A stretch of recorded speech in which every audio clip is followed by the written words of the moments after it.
ایک سوال یہ کیا گیا ہے کہ قرآن کو پڑھنے کا بہترین طریقہ کیا ہے؟ سب سے پہلی بات یہ ہے کہ رسول اللہ صلی اللہ علیہ وسلم پر جب قرآن اترتا تھا تو آپ بہت تیزی سے اس کو دہراتے تھے، تو پھر قرآن اترا اور اللہ رب العزت نے فرمایا کہ محمد صلی اللہ علیہ وسلم اتنی تیز زبان کو حرکت نہ دو، ہم تمہیں اس کو یاد کروا دیں گے، تم فکر مت کرو۔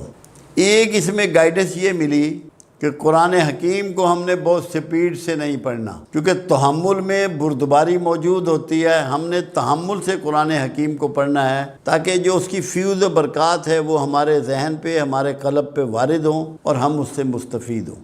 دوسرا یہ دیکھنا ہے کہ قرآن حکیم جو ہے جب رسول اللہ صلی اللہ علیہ وسلم پہ اترتا تھا تو آپ پسینے پسین ہو جاتے تھے، آپ پر کپ کپی طاری ہو جاتی تھی۔ اس کا مطلب ہے کہ یہ جو رب العزت کا جلال جو ہے اس کا پرتو ہے، قرآن حکیم آپ کے کلام ہے، یہ نہیں ہو سکتا کہ جو اس کو پڑھے اس پر اس کے اثرات وارد نہ ہوں۔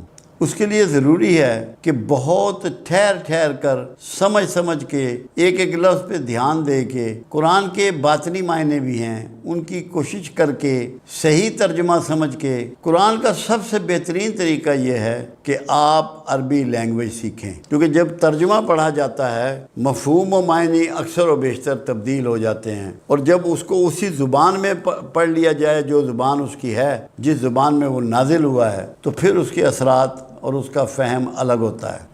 تو جن لوگوں کو یہ شوق ہے کہ وہ قرآن کو سمجھنا چاہتے ہیں، وہ ضروری ہے کہ کوشش کر کے عربی زبان سیکھیں کہ جس زبان میں یہ نازل ہوا، ورنہ کم از کم ترجمہ پاس رکھیں یا ترجمے والا قرآن شریف لیں، اپنی زبان میں ہو۔ مگر اس کے ساتھ ایک کام اور کرنا ہے۔ عائشہ صدیقہ رضی اللہ تعالیٰ عنہ سے سوال کیا گیا کہ رسول اللہ صلی اللہ علیہ وسلم کے اسوا اخلاق کیسے تھے؟ تو ام المومنین رضی اللہ تعالیٰ عنہ نے یہ نہیں فرمایا کہ بہت اعلیٰ تھے، بہت اچھے تھے، آپ نے فرمایا کیا تم نے قرآن نہیں پڑھا؟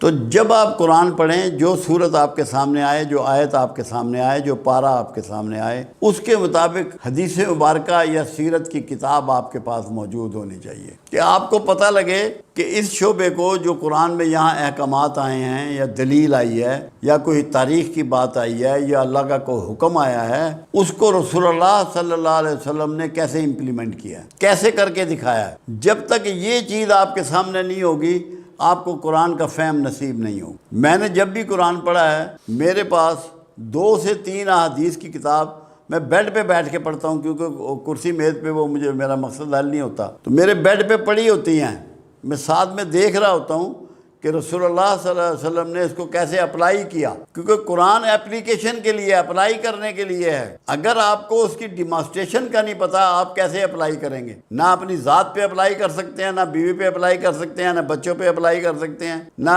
روزمرہ کی زندگی میں اپلائی کر سکتے ہیں۔ اس کے لیے ڈیمانسٹریٹر کا کریکٹر، ڈیمانسٹریشن کے ثبوت قرآن کے ساتھ آپ رکھیں تاکہ آپ کو کبھی کوئی دھوکہ نہ ہو قرآن حکیم کو سمجھنے۔ مجھے اس دن ایک صاحب کہنے لگے کہ باطن کیسے ہوتا ہے قرآن کا؟ میں نے کہا میں تمہیں بہت چھوٹی سی بات سمجھا دیتا ہوں۔ میں نے کہا جب آیت اتری اذا جاء نصر اللہ والفتح، یہ پوری، تو ابو بکر صدیق رضی اللہ تعالیٰ عنہ نے رونا شروع کر دیا کہ جس میں تو حوالہ ہے کہ فوج در فوج، جوگ در جوگ لوگ فوج اسلام میں داخل ہوئے، آپ رو رہے ہیں۔ انہوں نے کہا اس میں مضمون یہ ہے کہ رسول اللہ سے جدائی کا وقت آ گیا، فسبح بحمد ربک واستغفر انہو کان توابا، نمازوں کی کثرت کر، عبادت کی کثرت کر اور توبہ کی کثرت کر۔ انہوں نے کہا اب یہ باطنی معنی تھے جو سب کی سمجھ میں نہیں آئے، اس لیے ساتھ رکھنا ہے احادیث مبارکہ یا سیرت نبی صلی اللہ علیہ وسلم۔ اس سے کوئی اختلاف نہیں کہ کس کی رکھتے ہو یا ترجمہ کس کا دیکھتے ہو، یہ کوئی میٹر نہیں کرتا۔ تم جڑ جاؤ قرآن سے، جب تم قرآن سے وابستہ ہو جاؤ گے کوئی تمہیں مس لیڈ نہیں کر سکے گا۔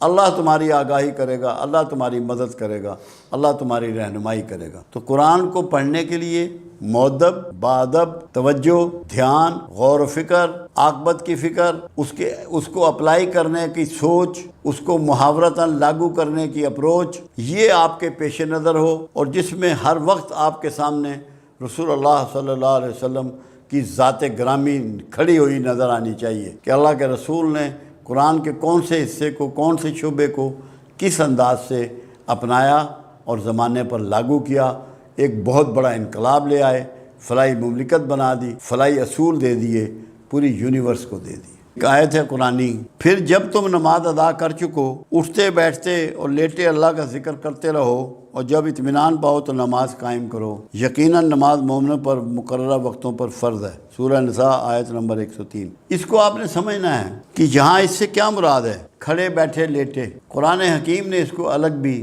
ترجمہ کیا ہے۔ اللہ کو پسند ہیں وہ لوگ، اللہ کے انعام یافتہ ہیں وہ لوگ جو کھڑے بیٹھے کروٹوں کے بل اس کی صنائی پہ غور کرتے ہیں، اس کی صنعت پر، اور اوپر آسمان کو دیکھتے ہیں تو ان کی نظریں لوٹ آتی ہیں اور وہ کوئی بھی باطل چیز نہیں پاتے، اور کہتے ہیں سبحان اللہ، تو نے کچھ بھی باطل نہیں بنایا، تو نے ہر چیز اعلیٰ بنائی۔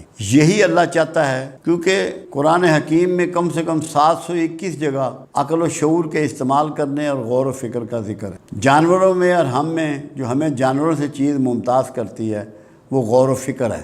اللہ یہ چاہ رہا ہے یہاں کہ نماز بھی غور و فکر سے ادا کرو۔ اسی لیے رسول اللہ صلی اللہ علیہ وسلم نے نماز کے 2 ہی مرتبے بتائے، خشوع و خضوع، یا تو تم اللہ کو دیکھ رہے ہو یا اللہ تمہیں دیکھ رہا ہے۔ یہ سب غور و فکر سے متعلق چیزیں ہیں۔ جب اللہ کا ذکر ہے یا اللہ کی یاد ہے، وہ اس میں ایک چیز اور بھی ہے بہت بڑی، صفات الہیہ کو پریکٹس کرنا اس میں آتا ہے اللہ کے ذکر میں، کہ اللہ غفار ہے، معاف کرنے والا ہے۔ آپ لوگوں کو معاف کرنا شروع کریں، نماز تو آپ نے پڑھ لی، لوگوں کو معاف کرنا شروع کریں۔ اللہ رزاق ہے، آپ لوگوں کو کھانا تقسیم کرنا شروع کریں، ان کو 2 نوالے کھلائیں، ان کو روٹی کھلائیں۔ اللہ آپ کے پردے رکھنے والا ہے، پردہ پوش ہے، آپ بھی پردہ پوشی اختیار کریں۔ یہاں اس سے مراد اس ذکر سے مراد یہاں صفات الہیہ کی پریکٹس ہے۔ اس کو شعور بنائیں، اس کو شعار بنائیں، اس کو اپنے معمولات میں داخل کریں، اپنے معاملات میں داخل کریں، اس سے سیکھیں، اور پھر اللہ کی صنعت پر غور کریں۔ ہمیں اس نے کیونکہ خلیفۃ الارض بنایا ہمارے باپ آدم کو، تو ہمیں یہ اسائنمنٹ دی گئی کہ ہم نے غور و فکر کرنا ہے، اور جو کائنات تو نے دی ہے اس کو خوبصورت کر کے تجھے لوٹانا ہے۔ اس پہ ہم نے کام کرنا ہے، جو غور و فکر کے بغیر ممکن نہیں ہے۔ جن لوگوں نے غور و فکر کیا ہے انہوں نے کائنات کے نقشے اور انداز بدل کے رکھ چھوڑے۔ یہ کمال و خوبی ان کو نصیب ہوا۔ اگر کوئی برے اعمال کر رہا ہے، بد اخلاقی کر رہا ہے، وہ دیگر چیز ہے، اس کی سزا پائے گا، مگر جو کمال کے کام ہیں وہ لوگوں نے کیے ہیں، لوگ کر رہے ہیں۔ تو یہ اس لیے ہے کہ ذکر اللہ کا کہ تم غور و فکر کرو، سوچو سمجھو کہ تمہیں دنیا میں نے بھیجا ہے، تمہاری آج کی ڈیلیوری کیا ہے، تم نے انسانوں کو آج کیا چیز دی، کیا گائیڈ کیا، کیا فیسلٹی دی۔ اس لیے یہ بات ہے، اطمینان تبھی ملے گا۔ کوئی روح اطمینان نہیں پا سکتی جب تک کہ صحیح معنوں میں اللہ کا ذکر نہ کرے۔ قرآن اس کو واضح کرتا ہے کہ تمہارے دلوں کو اطمینان ہو ہی نہیں سکتا میرے ذکر کے بغیر۔ ذکر اسماء الہیہ، صفات الہیہ جو مخلوق کر سکتی ہے، اس کی پریکٹس کا اصل راستہ ہے۔ نماز بھی ذکر ہے، قرآن کی تلاوت بھی ذکر ہے، اللہ کے پیارے ناموں کا ریسائٹ کرنا بھی ذکر ہے، مگر اعلیٰ ترین ذکر ہے صبغت اللہ ہو جانا، صفات الہیہ کا پریکٹس کرنا۔